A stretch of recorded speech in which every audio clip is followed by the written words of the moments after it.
With YouTube demonetizing independent media, please consider becoming a patron today for just $1 per month. Link below. Hey, what's going on, everyone? My name is Matt Jarbo, and this is Rustled. So, over the course of the past 15 months now, YouTube has been getting just getting pummeled by the media left and right over a lot of problems. Some that were warranted, obviously, and some that weren't. And what we find ourselves in right now is, as you can see on the screen, there's going to be a battle for Super Chat. Now, this article popped up on Buzzfeed today, written by Ishmael N. Darrow and Craig Silverman. And they say how YouTube's Super Chat system is pushing video creators towards more extreme content. And the thing is, they're not inherently wrong. I'm not saying that this article is good or that it's right, but I'm saying that the idea there is inherently correct. When YouTube went through the problems with the adpocalypse last year and Super Chats happened to be announced at around the same time and implemented around the same time, it was this big kind of gold rush. Everyone flocked to live streams. And that's actually now a very large criticism that I hear from people is they don't have time to watch these 4 or 5 hour live streams in order to get the content that they used to get. And so many people are just tuning out and they're maybe trying to come in at certain times or check it out, but it's more confusing for a large number of people. But those people who do watch, oftentimes do support with Super Chat. And the more people that do it means that the pool of available funds ultimately becomes a bit more delineated. And again, I can't specify where or when or with who this is happening with, but it's one of those things that I've seen. And so when that happens, when it starts to kind of run a little bit dry, the more extreme content side of things comes out. Now, I'm not going to specify what I view to be extreme content. What this article tries to establish as extreme content is its own opinion. I'm not necessarily of the same belief, but I do see the point they are trying to make here. Now, it says here that in late April, white nationalist Christopher Cantwell, commonly known as the Crying Nazi, made an appearance on a YouTube channel run by Andy Worski that boasts nearly 275,000 subscribers. That, of course, I believe was the beginning of the end for Worski Live at JF. I think that's when that happened, right? So anyway, Cantwell was there to talk about how the world he would build was a whites-only country within the United States. At one point during the live stream, a user with the name Did Hitler Did Everything Right spent $5 using YouTube's paid commenting system known as Super Chats to ask Cantwell a question. They wanted to know how a hypothetical white ethno-state would deal with undocumented immigrants. Cantwell said anyone crossing the border illegally would have a fucking wood chipper waiting for them. Now, granted, that's a hyperbolic statement. Not a good statement by any stretch of the imagination. And in the hypothetical world that Cantwell wants to make, sure, he's allowed to have his opinion regardless of how abhorrent or just logistically impossible it would be. So the 2-hour live stream saw dozens of Super Chats with one person spending $500. Yeah, they spend a lot of money. And YouTube gets 30% of that. So out of that $500, YouTube made $150. That's why streamlabs.com/mundane Matt is the best way to go. Wink. But I'm saying Streamlabs is better. Now it says you guys should have me on more often. Cantwell said at one point, "You're getting paid tonight." And that is not an uncommon phrase for what one would hear on Worski Live. Worski would bring in people that were of the alt-right variety that would come in being co-hosted by him and JF to have discussions and debates that they would generally tend to stay out of or moderate lightly in order to then give a space or a platform for these conversations to be had. Worski's own words are that he's in defense of free speech, so that's how he approaches it. But other people look at it as being, well, you're platforming the alt-right to take money. And a lot of us out there don't like the alt-right. I'm not going to sit there and say that I haven't made the same criticism. I've made the same criticism, but it's more aimed at Andy and the type of guests that he has, not the system itself. So I just want to make that clarification. So it goes on to say here, prominent far-right and white nationalist figures have for months been helping YouTube channels earn thousands of dollars thanks to frequently racist commenters who pay for the opportunity to make their voices heard. BuzzFeed News tallied the Super Chat amounts from 2 recent videos featuring white nationalists, Richard Spencer and Mike Enoch, and found they brought in just over $4,000, of which YouTube takes a cut. I don't know why the company declined to say how much. They take 30%. That's like a well-known fact that they take 30%. But 30% of $4,000 is $1,200. YouTube made $1,200 off of that live stream. They have absolutely zero reasoning to walk away from this particular type of content. They don't. They're making money. Hand over fist, they're making money. And if you don't want Google getting your money, Patreon.com/mundane Matt. Just saying. I'm just chilling up a storm with this one. Anyway, in fact, one person here saying, once you go black, you'll never get your society back. Fact, wrote a guy who paid $5. And now these kind of comments are frequent. And I mean like frequent. You'll see people with like, you know, swastikas as their avatars, posting very racist, very anti-Semitic comments, right? And it's played up oftentimes in these particular chats when read by the host as a joke. And I'm sure that because they read those sort of things, people are going to sit there and go harder for it, right? That's just kind of the nature of the internet. It's the nature of this particular beast. Once they know that there's blood in the water, they know they have the ability to kind of push an envelope, so to speak, they're going to do it. Now, another person spent 20 Danish krone to say, this lying bagel needs his mouth stuffed. Hashtag, I ain't going to say that. And someone else going by the screen name National Socialist spent 100 just to say white pride worldwide. I've seen that, I think, a couple times now, but these people have money to spend. That is ultimately, I think, the point that I take away from all this, is that what happens is when the guys from the alt-right are platformed like this, when they're given this particular space, the people who come out are those who want to pay to see this sort of thing popularized, the people that want to pay to make sure that it gets more airtime.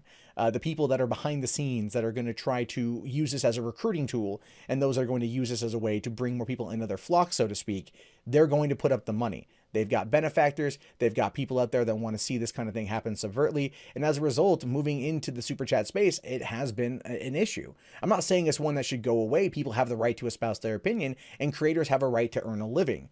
I guess ultimately the question boils down to, do we have an obligation to control the conversation on our platform? And I do think that boils down, creator to creator. If I was hosting a debate like this on my channel and someone was posting these kind of things, I don't think I would read them. And I've read some saucy super chats in the past. I mean, I'll admit that, but I don't think I would read them now, because ultimately I wouldn't want to give them the attention that they are so aptly deserving, because I vehemently disagree with their political narrative and I don't want to profit off of it. But again, that is simply me. That is not other people. So in response to a list of live streaming features white nationalists compiled by Buzzfeed News, YouTube said some of the super chat comments do fit its definition of hate speech, and that it would revisit its policies on super chat eligibility and enforcement. Now, this is what actually frightens me, because while I disagree with a lot of the comments that are being made in these streams, especially through super chats, the fact that they want to go through now and revisit their policies regarding this, as well as eligibility for super chat and enforcement, does actually start making it a bit more on the scary side. Because what if they institute a bot that is looking for certain words that will block super chats? Now, a lot of creators are probably going to lose out on a lot of money, which some people are going to be okay with in that regard. If a person wants to spend the money for that chat to go up there, that's one thing. But for the content creator to read that off or to engage with it, that is their decision. So I think we're in this weird place right now.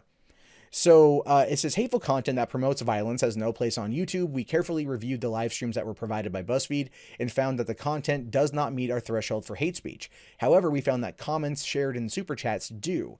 So basically this means that content that you saw on Warski Live or other shows that are like it, anything with like Baked Alaska or maybe Ice Poseidon or those kind of guys, are generally not going to fall underneath the banner of hate speech. So those who have been trying to get them taken down by using that as a method is probably not going to work. And yeah, we're seeing social progressives as well as more of the anonymous folk that have been using that as an attack method to try to silence people that they don't like. It's weird how two sides of the same shitty coin are using the same shitty tactics. It's ironic in an Alanis Morissette sort of way. Now, they did add that Super Chat is a relatively new feature. It's small but growing source of revenue for some creators, and we are examining or re-examining our policies in light of these edge cases. It's not necessarily a new feature. It's been around for over a year. That's not new.